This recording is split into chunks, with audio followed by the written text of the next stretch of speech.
এদিকে হিলিতে লাগামহীনভাবে বাড়ছে কাঁচামরিচ সহ সব ধরনের সবজির দাম। প্রতি কেজি কাঁচামরিচ বিক্রি হচ্ছে 240 থেকে 280 টাকায়। দাম বাড়ায় বিপাকে নিম্ন আয়ের মানুষ। বিস্তারিত জানাতে হিলি বাজার থেকে সরাসরি যুক্ত হচ্ছেন সহকর্মী সোহেল রানা। সোহেল, আপনার হিলিতে কাঁচামরিচের দাম এখন কেমন এবং ক্রেতারা কি বলছেন বা বিক্রেতারা কি বলছেন, জানাবেন সার্বিক পরিস্থিতি।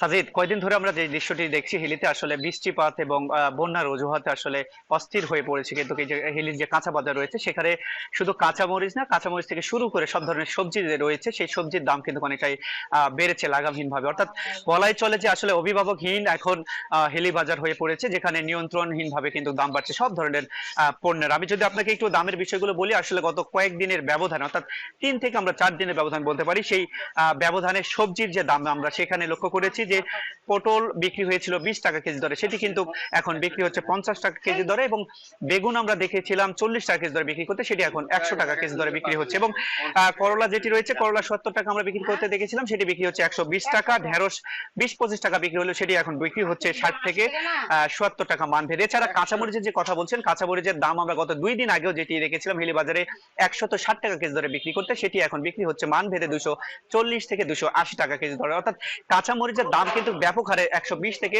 130 টাকা পর্যন্ত মান ভেদে কিন্তু বিক্রি হচ্ছে মেহেলি বাজারে বেশি দামে, যার প্রভাব যারা সাধারণ ক্রেতা রয়েছেন তারা কিন্তু বেশ বিপাকে পড়ছে, নিম্ন আয়ের মানুষরা কিন্তু বিপাকে পড়েছেন। কারণ এই যে বর্তমান যে পরিস্থিতিতে যে দৈনন্দিন আয় সেখানে ভাটা রয়েছে, কারণ বন্দরে ব্যবসা বাণিজ্য তেমন একটা নাই, যার কারণে নিম্ন আয়ের যারা মানুষ রয়েছেন তারা কিন্তু বেশ বিপাকে রয়েছেন। সবজি কিনতে এসে তাদেরকে হিমশিম খেতে হচ্ছে, এবং কাঁচামরিচ কিনতেও কিন্তু তাদেরকে হিমশিম খেতে হচ্ছে। এবং আমি ব্যবসায়ীদের সাথে কথা বলেছিলাম, ব্যবসায়ীরা বলছেন আসলে মূলত টানা বৃষ্টিপাতের কারণে এবং বন্যার কারণে বজ্র মোকামগুলোতে আসলে সবজি থেকে শুরু করে কাঁচামরিচের সরবরাহটা কম, যার কারণে প্রতিযোগিতামূলক বাজারে তাদেরকে বেশি দামে কিনতে হচ্ছে, ফলে কিন্তু তারা বেশি দামে বিক্রি করছে না, এমন কিন্তু তাদের পক্ষ থেকে বলা হচ্ছে। তবে প্রশাসনের পক্ষ থেকে আমরা এখন পর্যন্ত বাজারে কোনো নজরদারি লক্ষ্য করি। এবং হিলি স্থল বন্দরে যারা আমদানিকারক ব্যবসায়ী রয়েছেন, আমি তাদের সাথে কথা বলেছিলাম যে আসলে কাঁচামরিচ আমদানির সুযোগ আছে কিনা, যেহেতু কাঁচামরিচের বাজার এখন বাজারে ঊর্ধ্বগতি।